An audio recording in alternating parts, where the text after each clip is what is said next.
मैं एक बार फिर कोशिश कर लेता हूं धर्मराज जी से बात करने की। धर्मराज जी, शांति प्रस्ताव के संदर्भ में क्या सोचते हैं, कितनी गंभीरता से लेना चाहिए, या धर्मराज जी इत्तेफाक रखते हैं नक्सली खात्मे के कगार पर हैं और खात्मे के कगार पर पहुंचे हुआ नक्सल सांसें बचाने के लिए शांति की गुहार लगा रहा है? क्या कहते हैं धर्मराज जी? देखिए हिमांशु जी, पहली बात तो ये है कि ये जो सरकारी दावे हैं और उसकी रोशनी में जो है, अगर हम अभी इस हालत में पहुंच जाएं कि पूरी तौर पर नक्सलियों का खात्मा हो रहा है, चीजें खत्म हो जाएंगी, तो मैं समझता हूं कि ये बहुत अतिरंजित होगा और जो इतने लंबे से चली आ रही समस्या है उस समस्या के बारे में शायद थोड़ा सा हमारी गंभीरता की कमी शायद मुझे लगता है। पहली बात तो ये है, मैं समझता हूं कि ये जो शांति का अगर कोई भी पहलकदमी हो रहा है तो निश्चित रूप से ये होनी चाहिए, बातचीत होनी चाहिए और ये कोई नई बात नहीं। भारतीय जनता पार्टी की पिछली रमन सिंह की सरकार के समय भी आपको याद होगा, झीरम की घटना के बाद रमन सिंह जी, जब सुनील कुमार जी उस समय चीफ सेक्रेटरी हुआ करते थे, एक ऑल पार्टी मीटिंग हुई थी। उस ऑल पार्टी मीटिंग में विस्तार के साथ, और उसमें भाजपा ने भी इस बात पर सहमति जताई थी कि नक्सली समस्या को हम किस नजरिए से देखते हैं।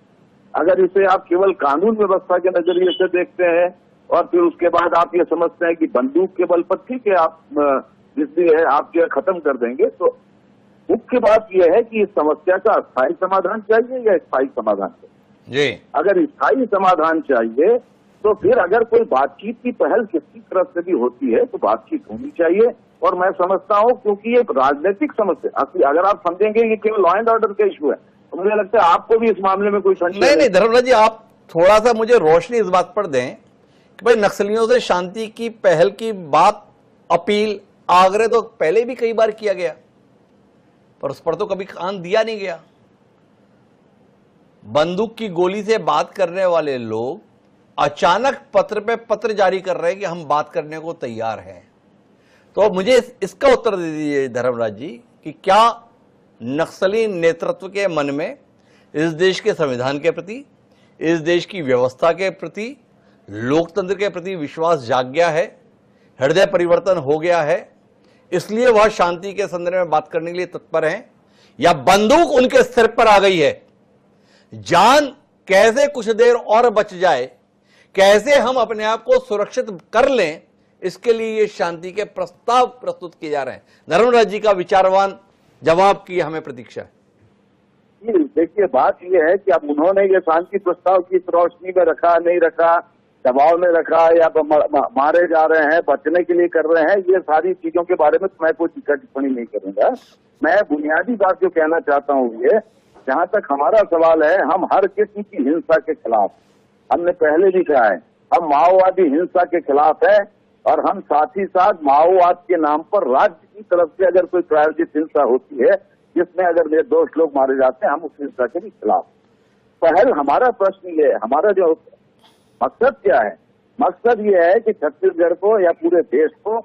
माओवादी हिंसा हो या नक्सली हिंसा से मुक्त कराना। अगर माओवादी हिंसा, नक्सली हिंसा से मुक्त कराने के लिए हम सच में गंभीर हैं तो इसका स्थायी समाधान, क्योंकि हम सब जानते हैं इस बात को, किसी के अंदर इस बात को लेकर कोई संदेह नहीं होगा, उन्होंने रास्ता जो चुना सही नहीं है, लेकिन ये जो समस्या है ये बुनियादी रूप से राजनीतिक समस्या है। धर्मराज जी, मैं बड़ा अचंभित हूं आपकी दलील से। एक ड्राइंग रूम में बैठे हुए नेता से बातचीत और वो बोले कि मुझे जानकारी नहीं है, समझ में आता है। मनीष कुंजाम या धर्मराज महापात्रा को हम ऐसे नेताओं के रूप में जानते हैं, ऐसे राजनेताओं के रूप में जानते हैं जो हमेशा जनता के बीच में रहते हैं। आपने इतने सरल सवाल को इतना उलझा हुआ करार दिया। वो मुझे पता नहीं है कि वो शांति का प्रस्ताव क्यों दे रहे हैं, किस तरीके से दे रहे हैं। वाकई आप इतने अनभिज्ञ हैं प्रदेश और देश के घटनाक्रम से? ये बात ये इसलिए मैं कह रहा हूं आपसे कि इस देश में जो है हमारी केंद्र सरकार, मौजूदा केंद्र सरकार ने नागालैंड के अंदर उग्रवादियों से बातचीत की,